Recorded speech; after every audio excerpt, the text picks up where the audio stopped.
Accessing. When TV and radio collide. Love it. Wow. This is what you get. You're listening to JJ and Alex. Don't touch that dial. On 97.5, the KSL Sports Zone. All right, everybody, welcome back. JJ and Alex, 97.5, the KSL Sports Zone.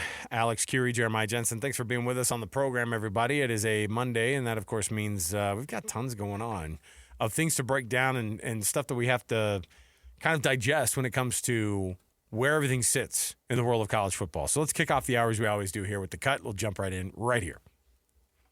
It's time for the biggest story of the day. This is what made the cut with JJ and Alex on 97.5, the KSL Sports Zone.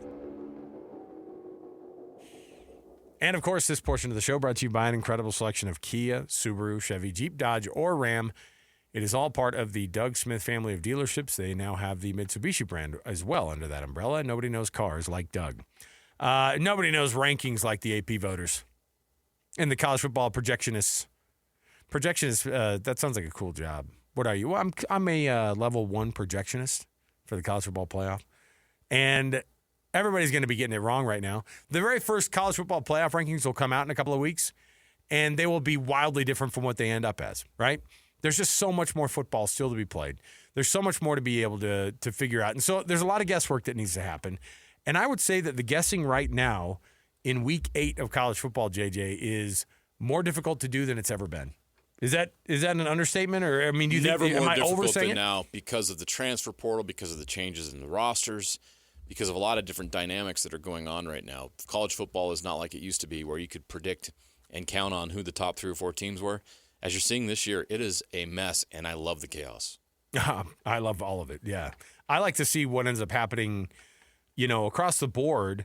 We kind of look across all the other conferences and compare, obviously, because you want to see what the Big 12 is doing versus what some of these other conferences are doing.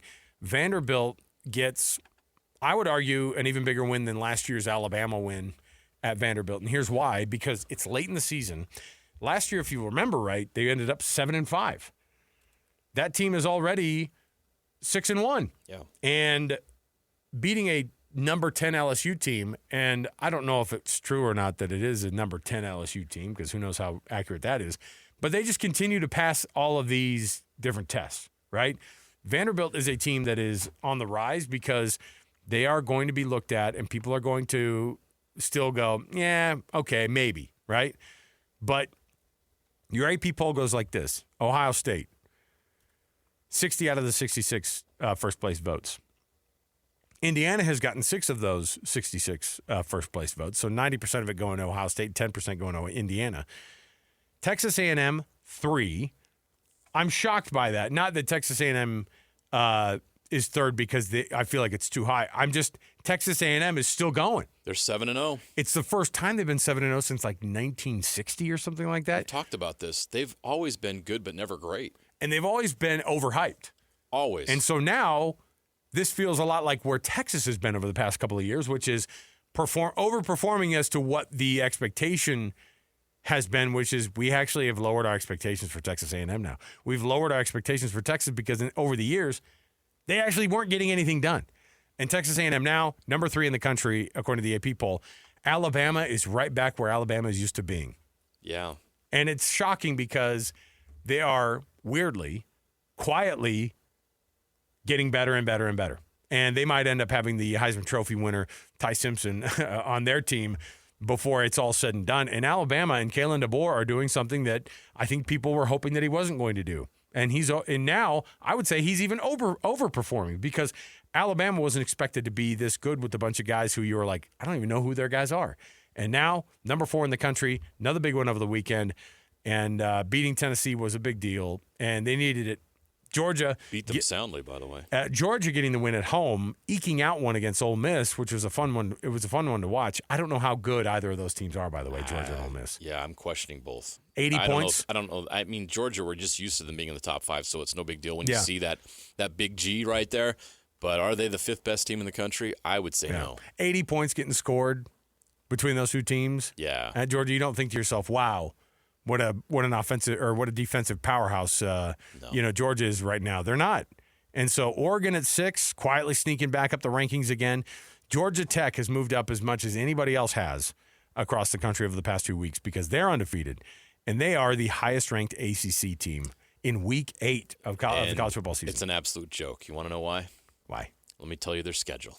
So far or the rest of it? Because the rest Their of it... schedule right now, these are the teams they've beat this year.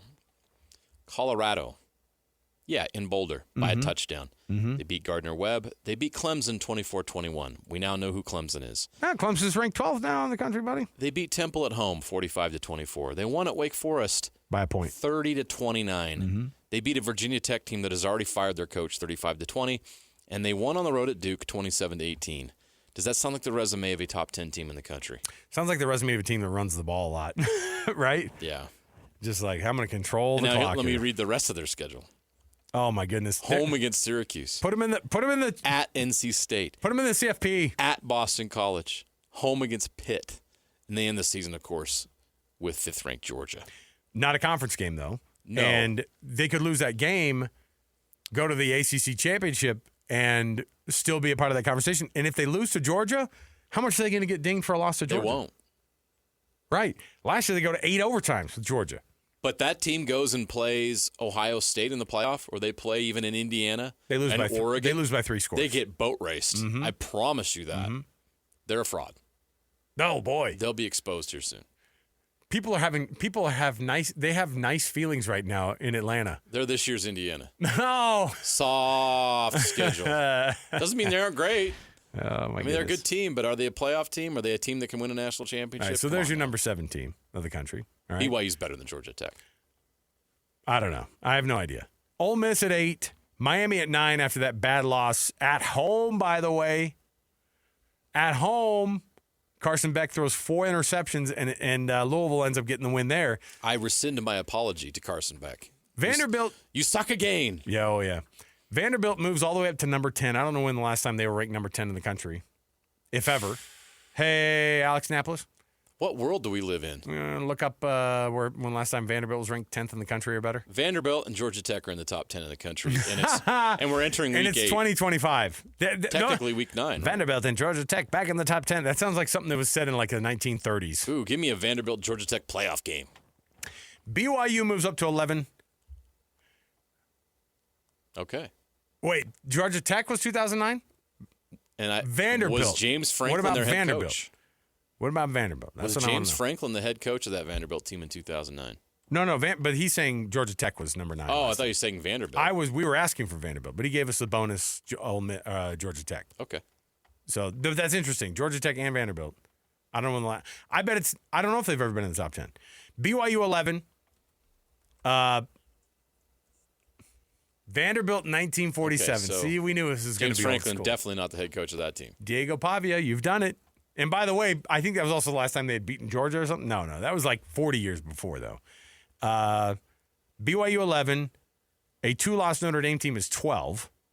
5-2 Notre Dame is 12th. Are you hearing this? I know. Oklahoma's 13. Texas Tech goes from 7 to 14. They dropped 7 spots. Too much of a drop, they by the way. dropped 7 spots for losing on the road to Arizona State. Yeah. That's egregious. It is. Yeah. No, I agree. Missouri 15th. Still, this is an SEC team that people don't give a lot of respect to either, right? Well, they had their shot and they couldn't beat Alabama, so yeah, they need to beat somebody who matters. Virginia at 16. Tennessee at 17. USF is sticking around as that G5 beauty right now queen. they're that team. Right? Louisville moves up because of their win over Miami. LSU's 20th. Cincinnati 21. What does Cincinnati have to do to move up a little bit more? Beat a better team. All right, I got you. Iowa State was good, and that got them in the top 25, but who they played play Oklahoma State. Yeah, it's tough. You'll get forgotten. Yep. They still moved up 3 spots after that win. Oh, boy. Texas back in the top 25? Yeah. Ugly. Too soon. By the way, did you see the stat lines at Texas and Kentucky? Kentucky outgained Texas didn't play well in that game. Kentucky outgained Texas by like 140 yards or 180 yards or something like that. Kentucky's offense is better than Texas's offense. That's crazy. Somebody asked Steve Sarkisian if he should give up play calling duties this week. We're to that point. That's a move during a press conference on a Monday to mix it up. That's bold. I just want a different feel on the Monday His Texas response was, press no, conference. I'm one of the best offense coordinators in the country. That's why I got this job. He's not wrong, but it is fun to have him actually say it out loud. Wow. Illinois 23, Arizona State goes back into the top 25. Somebody in the Big 12 keeps going out of the top 25. It was Utah this week. And then, of course, a team finds their way back in again. That was Arizona State again. The voters refuse to have more than 4 Big 12 teams in the top 25. They just keep flip-flopping. And I'll tell you what they really refuse to do, because there's a 6-1 Houston team that just will have to – they'll have to go in and beat Alabama to be put in the top 25. No one's buying Houston. No one wants to buy Houston. Nobody's buying Houston. USC tumbles out of the top 25. Utah is right there on the edge as well. They're technically as 27th. It's a mess, JJ. But the college football playoff rankings, I wanted to bring this up. For the first time, and I was looking at the across the board, ESPN in their college football playoff rankings for the first time, or their projections, have somebody other than Texas Tech coming out of the Big 12. They have BYU coming out of the Big 12. And then in some cases, the projected what the brackets will look like, this is the first week that they've put 2 Big 12 teams in. Because they're looking now and they're going, well, Texas Tech still feels like the class of that conference. Even after the loss to Arizona State, do you agree? Yeah. They're still the class of the Texas conference? Tech? Yeah. Yeah, I think so. I think so too. But I don't see them as the juggernaut that I did before this weekend. It's hard to go in there. They did have their best defensive lineman get hurt for the year, and then they did not have Baron Morton. And Hammond has looked very pedestrian since coming in as a surprise visit to the Utah game. It's like everybody saw what they have seen on film, and they've been able to kind of crack that code now. But for the first time, I have seen 2 Big 12 teams put into a couple of national pundits' college football projections. Is there a way, with the chaos at the end of the year, that the Big 12 does get somebody in, knowing that right now the conference is absolutely on its way to just consuming itself? I think the committee's going to find a way to keep they're not going to allow 2 Big 12 teams into the college football playoff. There's going to be too much of a temptation to add these SEC teams. Or Notre Dame. Mm-hmm. Again, we just talked about it. 5-2 Notre Dame is ranked ahead of some quality 6-1 teams. Everybody out there, that is a joke. Every Big 12, look, Brett Yormark and his team of voodoo healers and superstitious folks in the Big 12 department need to start making those prayers happen towards a 3rd loss for Notre Dame. Yeah, for sure, because that's going to keep a Big 12 team out. 2 losses should. Like, you should really look at that Notre Dame team and go, my heavens. I hope that the College Football Playoff Committee dings them more than we've seen them being dinged, right? Yeah. And it's tough to watch because Notre Dame just gets so much credit because you lost 2 games, but you did it early enough. Okay, that seems That's weird. The stupidest thing. And it's not like you're looking back on this, okay, Miami wasn't the juggernaut that we thought they were. Okay, they have that win against Texas. They have that loss to Texas A&M. Texas A&M is ranked 3rd in the country right now. I guess that's what everyone's holding to, is the fact that Notre Dame's losses were to Miami and Texas A&M. They're both in the top 10. But we'll see how that plays out here in the next 2 or 3 weeks, because that could change dramatically. But, yeah, Notre Dame is the Big 12's worst nightmare right now, because we thought that the ding-dong, the witch was dead. No. They are back from the dead. They are the Undertaker right now. They are back, and they're back with a vengeance, because they're right there in the mix, and they're going to get college football playoff. It would not surprise me if Notre Dame continues to win, that they'll be in the top. They'll be in the college football playoff rankings, top 12. Okay, so I'm looking at one of the predictors from Bleacher Report has. Again, like I said, this is the first time I've seen a couple of the ESPN has a pair of Big 12 teams in Texas Tech and BYU. Some of them have Texas Tech, Cincinnati. Some of them have BYU, Cincinnati. I don't know how long those trains could keep going, but we'll see. Here's what their projection is. So you'd have a first-round matchup between Texas Tech at the 11 seed and Oregon at the 6 seed at Autzen. Texas Tech going to Autzen Stadium. That's a great college football playoff matchup, by the way. Oregon hosting a college football playoff in that first round against Texas Tech. Great game. Love to watch that. On the other side, on the opposite side of the bracket, you have a BYU team who would go to Ole Miss down in Oxford. Oh, man, sign me up for that. That's a great Doesn't that game. sound like a great college football game? Great game. And because now they could be in that conversation of maybe being on the other side and playing down in Coral Gable or down at the Hard Rock, Miami, Sign me up for that too. Could you imagine a nice all the history rematch kind of stuff on that we'd be able to play up? On the 35th anniversary of Miami BYU. I know. The exact anniversary, but 35 years later. Yeah. There's history there. So right now they have BYU going to Ole Miss in that first round. Now, and by the way, the 8-9 game is on paper the one that's the closest contested. And I don't think anybody looks at that and goes, "Yeah, Ole Miss rolls." No. Because why would you? Because I think people look at Ole Miss and they go, "Okay, there's some chinks in that armor." Did you watch Ole Miss Washington State? Did you see Ole Miss? They scored 37, or what was it, 36 points or 37 points against Georgia, but they also gave up 43. Yes. And defense is not a premium, I guess, for Lane Kiffin and his guys. And I think that BYU defense is as good as any in the SEC. Guess who you play if you're on the 8-9 game? You play the number 1 seed overall in the next round. That's right. Who would that be? Oh, the Ohio State Buckeyes. In the Rose Bowl. Oh. Yeah. They're not in the shoe. They'd be in the Rose Bowl. I know. Second round game. Oh, boy. BYU in the Rose Bowl? It sounds stupid. BYU in a Rose Bowl? It sounds actually wrong. In the same year they beat Utah? Oh, you couldn't allow it. We can't allow it, right? Utah fans right now throwing things at the radio, turning it, saying, "I hate JJ." There's a path.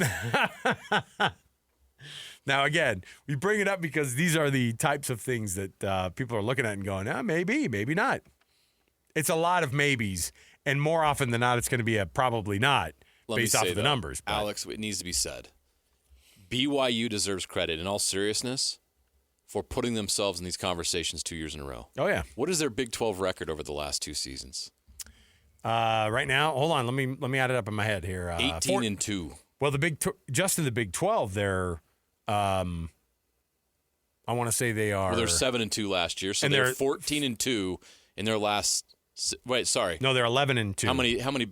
They played 4. Look at us trying to do math on the radio live. 11 what and 4. A bunch of idiots. 11-2 in the last 2 years. Okay, 11-2 in conference play over the last 2 years. That's phenomenal. That's crazy. In a conference that is very, very competitive. Yeah, and they were quick to point out after the game, hey, Kalani, you're 18-2 in the past 20 games. That's what I'm saying. Like, that's phenomenal. I think that's nice. I don't think too much about that stuff. I just love BYU football. You've got to go back to. I'm just what? I grew up a kid cheering on Lavelle Edwards. You're like, all right. The early '80s when BYU had back-to-back type of seasons like this. I know. The glory years. Enjoy this, BYU fans. 3 in a row for BYU. It does feel weird. 18-2 in your last 20 games. It does feel weird. The idea of BYU playing in a Rose Bowl versus Ohio State still feels weird.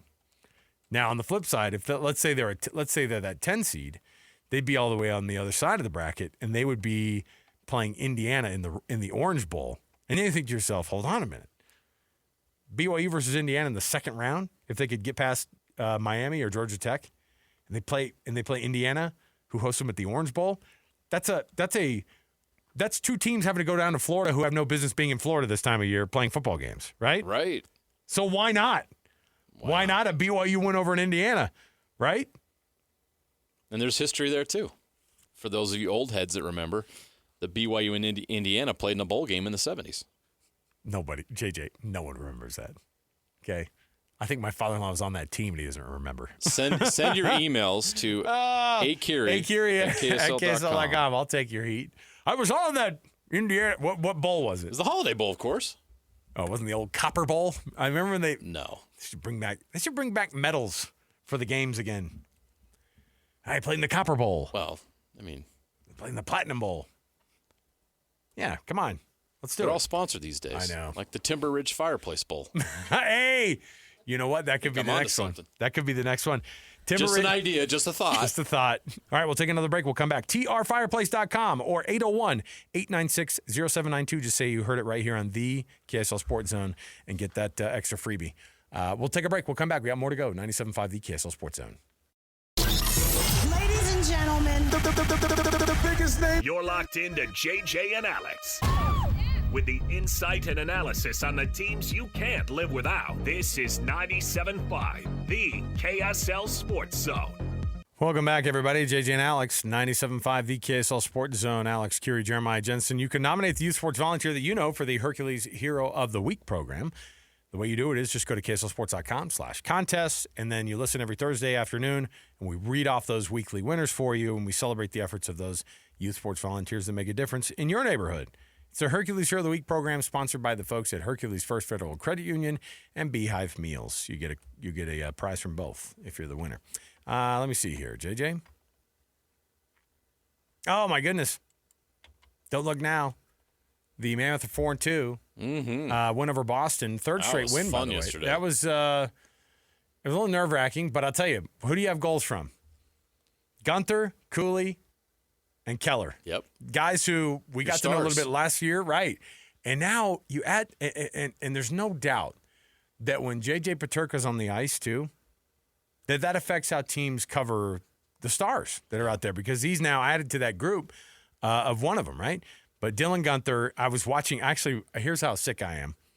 I was watching a Bruins the Bruins broadcast that does this like overtime, puck drop thing for their broadcast because obviously they go pretty insane on the East Coast for their hockey and for the Bruins, and they have a couple of guys on the panel who both played for the Bruins at some point, and they're on there, and they both were like, you disappointed some of the. Some of the mistakes that they make, not being able to capitalize on space and blah, blah, blah. There's just the home teamy stuff that you hear. And then they broke away. One of the dudes breaks away from him for a moment on the desk and goes, Dylan Gunther is something absolutely special. People need to perk their ears up when they hear Dylan Gunther. And I was like, yeah, man, absolutely. To see those guys have to be like, yeah, but for just a second here, they got some young guys on that team that are going to score for a long time. And they brought up Dylan Gunther because he's just a sharpshooter. And again, he does this one-timer deal. The puck goes 90 miles an hour and just goes. And these goaltenders just have a hard time. And so to have your top three dudes that, from a fan perspective, that people recognize already, Keller, Gunther, and Cooley, nice to have those guys score on a 3-2 win. And they got 8 points now on the table, JJ. And I know it's early in the season, but this is a great start, I think, for a team. It was good for them to be able to get those couple games at home. I think they have another one against Colorado. Very different beast coming into. Tuesday night's going to be tough. We know how good Colorado is, and they've already played the Avs earlier, the first game of the year. But what I like about this team right now is it's coming together, and you start to see the talent and the chemistry develop with that talent. How about Nick Schmaltz and Clayton Keller? Schmaltzy with a hat trick over the weekend. Yeah, yeah. It's not just the stars. You have guys, and Nick Schmaltz is a great player. Right now, Clayton Keller and Nick Schmaltz have combined for 12 points in 6 games. Yeah, that's wild. Terrific. So you're getting production out of a lot of these guys, and it's not just your number one guys. But you're right. You need guys like Nick Schmaltz and J.J. Peterka to be great because it takes a lot of pressure off of the guys that you know are great. And you're seeing that result right now. And Dylan Gunther is elite. He's becoming a superstar in this league and the face of the franchise, honestly. He's so good. And to know that he's locked up for another 7 or 8 years, locked up sounds like a terrible way to put it. His contract, he's going to be here for a long time. He's here long term. And you feel like all these guys, the core of this team, are going to be here long term, which is why this team's set up for success moving forward. They're just going to get better and better and better. And if this team wins 4 out of every 6 games this year, you know what that means?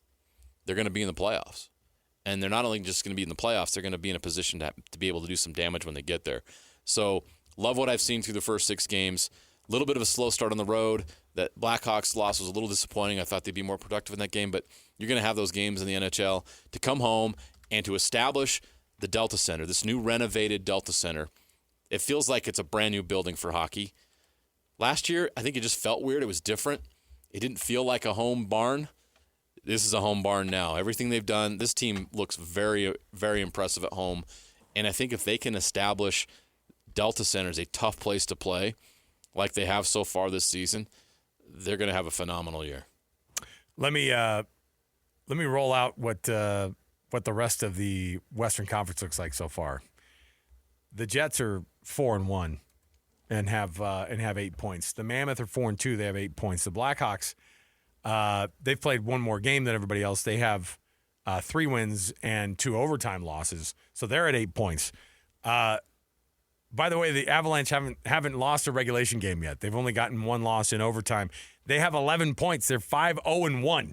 Wow. That's the team you expect, right? I mean, right out of the gates, the Avs are already good. They have more points than anybody in the NHL. Right out of the gates, the NHL's leading point scoring team last year, the Winnipeg Jets, who we were looking at and maybe saying, oh, they're going to fall off. Now it is early, like I said, but the teams who haven't lost yet in regulation, the Golden Knights, the Kraken, the Avs, and that's just in the West. You know what I mean? How about the Kraken? How about the Kraken with 8 points already through the season? So now it's early, like I said. There's a lot going on. There's a lot of moving parts. Some teams have played 7 games. Some have played 6. Some have played 5 for the most part. But this team's hanging right there. They're doing exactly what they're supposed to, which is, they stacked up some wins here at the beginning of the year. Last year they started off, and everybody was so excited about how things got going. And then they rattled off a lot of losses in a row after they had some wins to get things going. So all these points are important. It's really that quest to get to 100 points. How are you going to get there? Yeah. Because if you get to 100 points, you don't have to ask whether or not you think you might get in. You'll likely be a wild card team at the worst if you're at 100 points based off of what the last few years have been in these NHL Stanley Cup playoff races. At this pace, they'll get there. You win 4 out of 6 games, you're going to get to 100 points, and you're going to be in the mix. Okay, we'll take a break. We'll come back. Hey, Jake and Ben are going to be at Bellison Jewelry in Ogden on Tuesday. That's tomorrow. All you have to do is just go check them out up there in Ogden, 1155 36th Street in Ogden. Bellison Jewelry, locally made just for you, cherished for generations. That's Jake and Ben tomorrow, 10 to noon on their program. We'll take a break. We'll come back. When we do, we've got our Sucks to Be You segment, the people who it currently stinks to be across the world of sports. Plus, I've got, if you're listening in on DJ and PK today, they gave out the Rocky Mountain Chevy Dealers Player of the Week. If you can recall what it was, you can win a prize next. So stay tuned. 97.5 the KSL Sports Zone. Basking in the sports misfortune of others to help make you feel just a little bit better about yourself. As JJ and Alex present, yes, we got beat. We got beat badly. It Sucks to Be You. All right, everybody, welcome on back.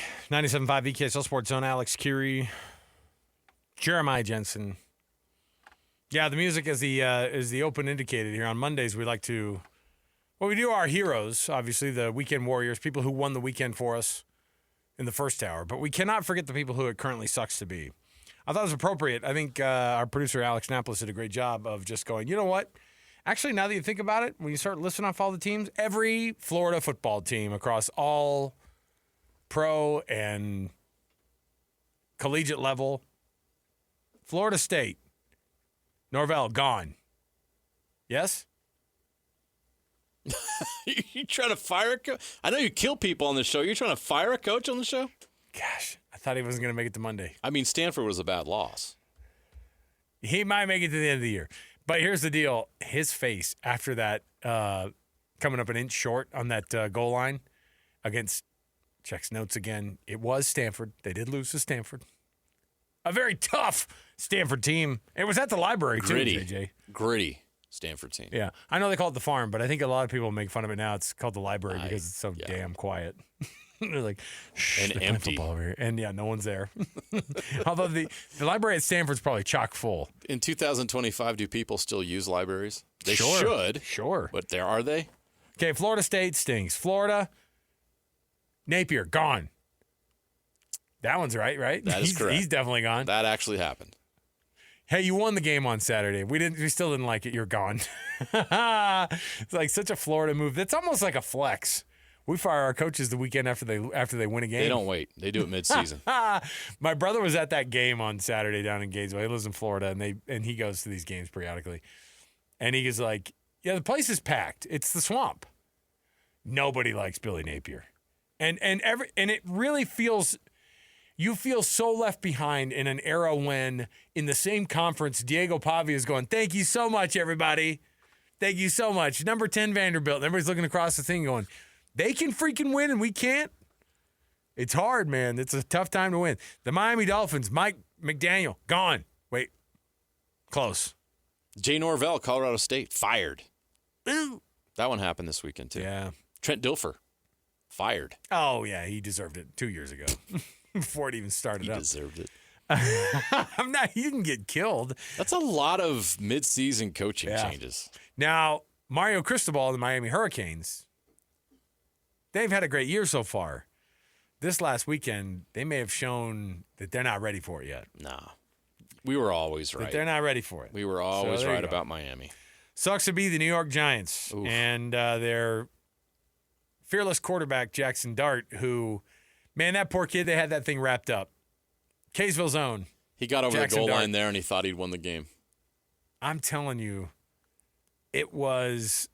Listen, that deflected touchdown was phenomenal. By the way, They had two the of them in that Broncos, game. the Broncos got a deflected touchdown was phenomenal. So All in the fourth quarter. And I will just say that Bo Nix, we didn't have time to talk about him in the Weekend Warriors. Like, he showed up, man, in those last 6 minutes.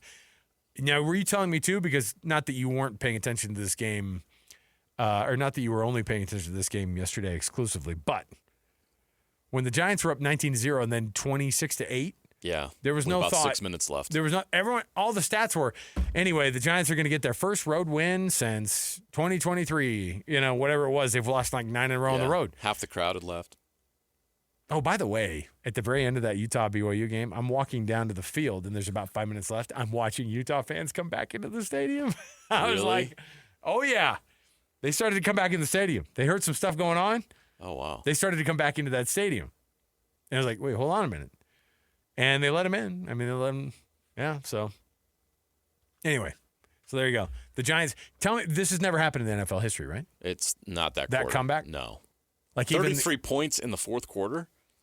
Are you kidding me? it is a weird box score to look at. It is wild. It's really weird to look at. And the Broncos scored 21 points in the fourth quarter against the Eagles 2 weeks ago. The Falcons against the Patriots in that faded Super Bowl think that was Even they were like, even wow, they were that's like, a you lot, really guys. blew that, you guys. Oh my goodness. Sucks to be Texas Tech, who was on their way to being, undefeated. Like they were undefeated in our hearts, right? All the money in the world is not going to prevent injuries and adversity. You're gonna have to deal with it, and they fell short on Saturday. That's a tough loss for the rest of the season, man. Or that's a tough loss for their It was good defensive news linemen. for a lot of the Big 12 teams that thought that Texas Tech was running away with this. Now they've come back to the pack, and it's a wide open race. The ACC overall struggling. So Dabo, of course, stinks, and Clemson is like way irrelevant, and we don't even pay attention to them anymore. We stopped paying attention to them after like week 3, and when they lose now, you're like, well, yeah, they were on their way to getting better, not anymore. They lost to SMU over the weekend. You mean former college football playoff participant from last season, the It was an ACC championship rematch. Southern Methodist University Mustangs? Imagine in like 1985 hearing that Clemson and SMU in 2025 would be ACC championship rematch. I know. Oh, my goodness. Anyway, so SMU there you gets go. revenge. The ACC is a mess, and hopefully the Big 12 can pounce on that opportunity if that door gets left open by the ACC. We'll come back. We've got more to go around the corner. Stay with us. Oh, it's that time of the week for us to be able to give out our Rocky Mountain Chevy Dealer Play of the Weekend. If you were listening to DJ and PK today, they gave out their weekly Rocky Mountain Chevy Dealer Play of the Weekend. If you can tell us what it was, give us a call right now, 801-575-ZONE. That's 801-575-ZONE.